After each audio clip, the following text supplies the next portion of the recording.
کوئی بھوکا نہیں رہتا پائیدار خوراک کے نظام کی تعمیر سے۔ آئیے SDG 2 کا جائزہ لیتے ہیں۔ دنیا بھر میں زیرو ہنگر یعنی بھوک کا مکمل خاتمہ ایک بہت بڑا ہدف ہے، لیکن اس کا اصل مطلب کیا ہے؟ آئیے اس سوال کو پاکستان کے زاویے سے دیکھتے ہیں، جہاں یہ صرف ایک ہدف نہیں بلکہ بقا اور ملک کے مستقبل کی جنگ ہے۔ جب ہم صفر بھوک کے الفاظ سنتے ہیں تو ذہن میں کیا آتا ہے؟ کیا اس کا مطلب صرف اتنا ہے کہ سب کی پلیٹ میں کھانا ہو، یا اس سے کچھ زیادہ ہے؟ حقیقت یہ ہے کہ یہ معاملہ صرف پیٹ بھرنے سے بہت آگے کا ہے۔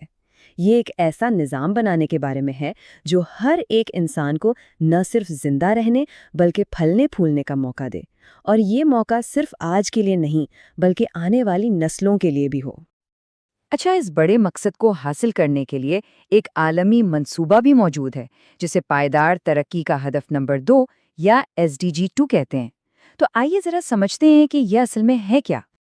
اقوام متحدہ کے مطابق اس کے 3 بنیادی ستون ہیں۔ پہلا، بھوک کا خاتمہ، دوسرا، سب کے لیے غذائی تحفظ اور بہتر نیوٹریشن، اور تیسرا، پائیدار زراعت کو فروغ دینا۔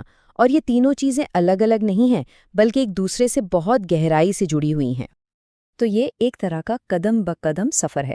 سب سے پہلے ہمیں بھوک ختم کرنی ہے، پھر اس بات کو یقینی بنانا ہے کہ سب کو کھانا مل سکے، لیکن کوئی بھی کھانا نہیں بلکہ ایسی خوراک جو غذائیت سے بھرپور ہو، اور آخر میں ہمیں یہ سب اس طرح کرنا ہے کہ ہماری زمین مستقبل میں بھی ہمیں خوراک فراہم کرتی رہے۔ تو یہ تو ہو گیا عالمی منصوبہ، لیکن جب یہی منصوبہ پاکستان جیسے ملک میں آتا ہے تو ایک بہت ہی گہرا اور پریشان کن تضاد سامنے آتا ہے۔ اور یہ تضاد یہاں بالکل صاف نظر آ رہا ہے۔ ایک طرف پاکستان ایک زرعی طاقت ہے جو بہت بڑی مقدار میں خوراک پیدا کرتا ہے، لیکن دوسری طرف اسی ملک کے بہت سے شہری بھوک سے لڑ رہے ہیں۔ آخر یہ کیسے ممکن ہے؟ اور یہ صرف کوئی سنی سنائی بات نہیں، یہ ایک تلخ حقیقت ہے جسے اعداد و شمار بھی بتاتے ہیں۔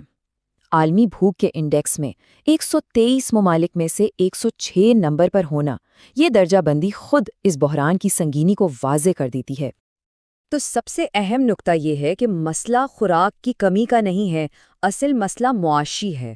لگاتار بڑھتی ہوئی مہنگائی نے لاکھوں خاندانوں کے لیے بنیادی خوراک خریدنا بھی تقریباً ناممکن بنا دیا ہے۔ یعنی کھانا تو موجود ہے لیکن لوگ اسے خریدنے کی سکت نہیں رکھتے۔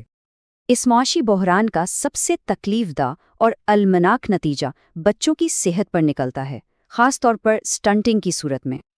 یہ عدد واقعی دل دہلا دینے والا ہے۔ پاکستان میں 5 سال سے کم عمر کے 40% بچے، یعنی ہر 10 میں سے 4 بچے سٹنٹنگ کا شکار ہیں۔ اس کا مطلب ہے کہ مسلسل غذائی قلت کی وجہ سے ان کی نشوونما اپنی عمر کے حساب سے بہت کم ہے۔ اور یہ صرف قد کا چھوٹا رہ جانا نہیں ہے، یہ ایک ایسا نقصان ہے جس کی تلافی نہیں ہو سکتی اور جو ان کی پوری زندگی پر اثر ڈالتا ہے۔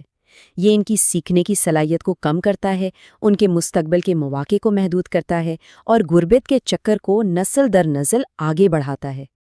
لیکن اس بحران کا مقابلہ کرنے کے لیے پاکستان میں کوششیں بھی ہو رہی ہیں۔ ایک جامع حکمت عملی بنائی گئی ہے۔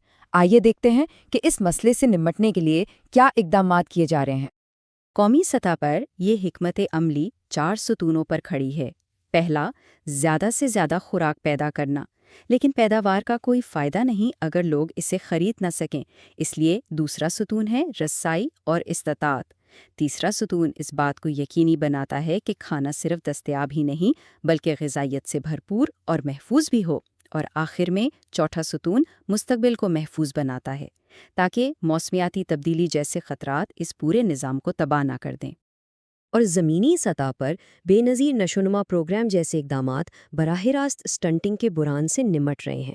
یہ پروگرام حاملہ خواتین اور 2 سال سے کم عمر کے بچوں کو ٹارگٹ کرتا ہے، جو زندگی کے سب سے اہم پہلے 1000 دن ہوتے ہیں۔ انہیں ہیلتھ چیک اپ کے بدلے کچھ رقم اور خصوصی غذائی خوراک دی جاتی ہے۔ اور اچھی بات یہ ہے کہ یہ کام کر رہا ہے۔ ابتدائی نتائج سے پتہ چلتا ہے کہ اس پروگرام سے سٹنٹنگ کی شرح میں نمایاں کمی آئی ہے، جو اس بات کا ثبوت ہے کہ اگر صحیح جگہ پر کوشش کی جائے تو حقیقی فرق لایا جا سکتا ہے۔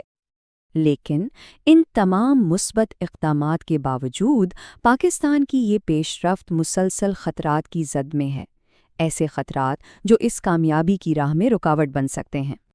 یہ دو بہت بڑے چیلنجز ہیں، ایک طرف موسمیاتی تبدیلی کے تباہ کن اثرات اور دوسری طرف معاشی عدم استحکام کا مسلسل دباؤ۔ 2022 کا تباہ کن سیلاب اس کی ایک بہت واضح مثال ہے۔ وہ صرف ایک قدرتی آفت نہیں تھی، وہ SDG 2 پر ایک براہ راست حملہ تھا۔ ان سیلابوں نے فصلیں تباہ کر دی، مویشیوں کو ہلاک کر دیا، سڑکیں اور پل بہا لے گئے اور پینے کے صاف پانی کے ذرائع تک آلودہ کر دیے۔ اس نے غذائی تحفظ کی بنیاد پر ہر طرف سے حملہ کیا۔ اور جب ملک اس موسمیاتی جھٹکے سے نمٹ رہا تھا تب بھی معاشی دباؤ کم نہیں ہوا۔